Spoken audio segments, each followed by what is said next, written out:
Waalaikumsalam. Waalaikumsalam warahmatullahi wabarakatuh. Gimana kabarnya Bang? Alhamdulillah. Alhamdulillah, senang ketemu Anda lagi. Iya, alhamdulillah.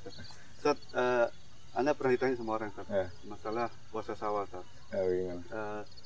Dia menanyakan apakah puasa Syawal itu bisa dilakukan sebelum mengganti atau mengkodok puasa Ramadan, Ustaz. Ya. Cuman sebelumnya, Ustaz, mungkin supaya lebih jelas apa yang dimaksud puasa Syawal itu, Ustaz?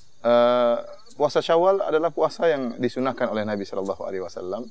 Sebagian dalam Sahih Muslim Rasulullah SAW pernah bersabda, "Man shoma Ramadan, thumma atba'ahu sittan min Syawal, ka'annahu siyamud dahar." Atau kama qala Nabi Shallallahu Alaihi Wasallam. Nabi SAW mengatakan, barang siapa yang berpuasa di bulan Ramadan, kemudian mengikutkan puasa 6 hari di bulan Syawal, maka seakan-akan dia puasa setahun penuh.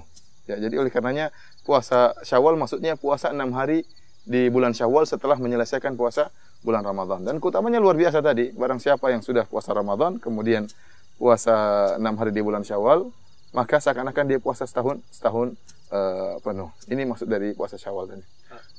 Lalu, Ustaz, dikatakan tadi kan puasa 6 hari setelah puasa Ramadan, setelah berpuasa 1 bulan penuh. Tapi seperti wanita, Ustaz, kadang-kadang kan tidak full.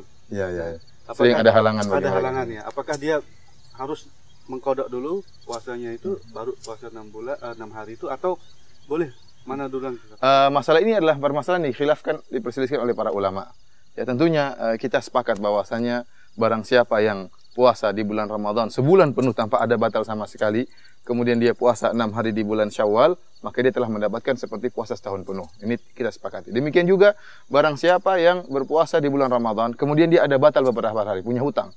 Kemudian sebelum dia puasa Syawal, dia lunasi hutang-hutangnya dahulu, dia qadha dulu, baru kemudian dia puasa 6 hari, maka dia juga mendapatkan pahala tersebut. Dan jadi masalah adalah bentuk ketiga, tatkala seorang memiliki hutang puasa Ramadan, kemudian dia tidak memiliki kesempatan untuk mengqadha puasa tersebut karena hari Syawal misalnya tinggal beberapa hari.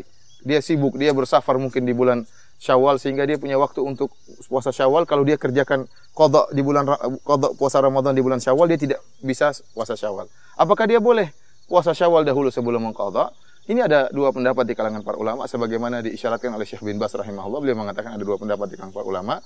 Pendapat yang pertama mengatakan tidak boleh, bahwasanya harus mengqadha puasa bulan Ramadan dahulu, baru kemudian puasa Syawal. Karena ini zahir dari hadis Nabi SAW. Kata Nabi SAW, "Man shoma Ramadan, thumma atba'ahu sittan min Syawal." Barang siapa yang berpuasa di bulan Ramadan, kemudian mengikutkannya dengan puasa 6 hari. Berarti ada kalimat thumma, kemudian menunjukkan puasa Ramadan harus selesai dulu, baru kemudian puasa Syawal. Ini pendapat yang kuat. Ya, pendapat yang kuat. Tapi pendapat yang saya lebih condong pada pendapat tersebut adalah pendapat yang kedua, yang menyatakan bahwasanya boleh puasa Syawal sebelum mengqadha bulan Ramadan. Kenapa? Karena pertama, puasa Ramadan tidak wajib untuk segera untuk diqadha, karena waktu qadha panjang sampai bulan Sya'ban, sampai akhir bulan Sya'ban. Sementara puasa Syawal terbatas pada bulan Syawal, ya. Karenanya waktu bulan Syawal tidak bisa diluputkan, maka kita puasa Syawal dulu, baru kemudian kita bisa mengqadha di hari-hari yang lain.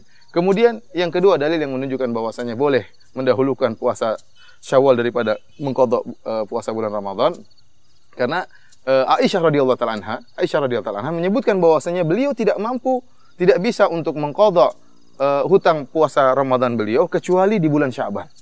Ini Aisyah radhiyallahu taala anha, istri Nabi sallallahu alaihi wasallam.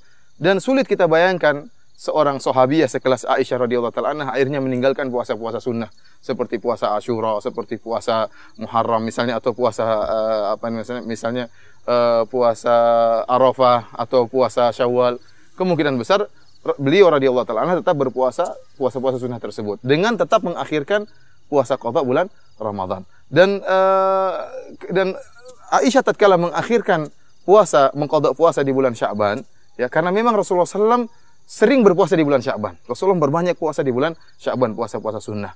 Kemudian mungkin tatkala Aisyah berpuasa 6 hari di bulan Syawal, Rasulullah SAW juga mungkin berpuasa bareng dia. Ada kemungkinan Aisyah mengakhirkan puasa qadha bulan Ramadan, kemudian beliau mendahulukan puasa Syawal, meskipun ini tidak sharih. Dalil yang berikutnya yaitu Rasulullah SAW mengatakan, "Man shoma Ramadhana thumma atba'ahu sittan min Syawal." Barang siapa yang berpuasa bulan Ramadan kemudian mengikutkan 6 hari di bulan Syawal, Maksud Rasulullah SAW mengatakan, barang siapa yang berpuasa di bulan Ramadan, itu tidak mesti ada, tidak mesti harus sempurna seluruhnya. Tapi bisa orang-orang yang puasa bulan Ramadan, kemudian mengqadha'nya di bulan yang lain, tetap saja dikatakan dia telah berpuasa bulan Ramadan. Oleh karenanya tatkala Rasulullah SAW bersabda misalnya, "Man shoma ramadhana imanan wa ihtisaban, ghufira lahu ma taqaddama min dzambi." Barang siapa yang berpuasa di bulan Ramadan penuh keimanan dan penuh pengharapan, maka akan diampuni dosa-dosanya yang telah lalu. Sekarang kalau ada orang dia berpuasa di bulan Ramadan, kemudian dia batal 10 hari, Bang Dung. Kemudian dia baru mengqadha'nya 10 hari tersebut di misalnya bulan Rajab. Apakah dia termasuk dalam hadis ini? Ya, dia termasuk, meskipun dia qadha'nya belakangan. Tapi dia dikatakan dia berpuasa bulan Ramadan. Kenapa dia berbuka? Karena ada uzur. Karena ada uzur. Oleh karenanya meskipun pengqadha'annya terakhir diakhirkan, tetap dia mendapatkan keutamaan puasa Ramadan.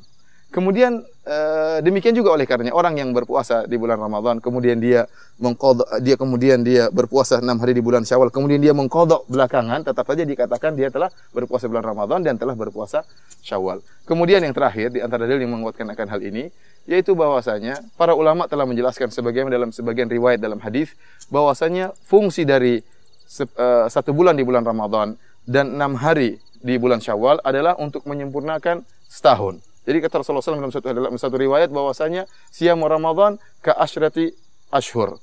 1 Ramadan seperti 10 bulan, karena kita tahu bahwasanya satu kebaikan dibalas oleh Allah dengan 10 kebaikan. Berarti kalau 1 bulan seperti 10 bulan. Sementara 6 hari seperti 2 bulan. Oleh karenanya yang penting 6 hari di bulan Syawal, yang penting 30 hari di bulan Ramadan, maka akan sempurna selama setahun penuh. Apakah 30 hari tersebut di bulan Ramadan tersebut setengahnya di bulan Ramadan, kemudian mengqadha'nya belakangan? Yang penting kalau kita lihat hitungan jumlah puasa tersebut, seorang yang mengqadha' setelah Syawal tetap saja dia mendapatkan bilangan 30 tadi. Wallahu a'lam bishawab. Ini yang menurut saya lebih kuat. Jazakallahu khairan. Alhamdulillah.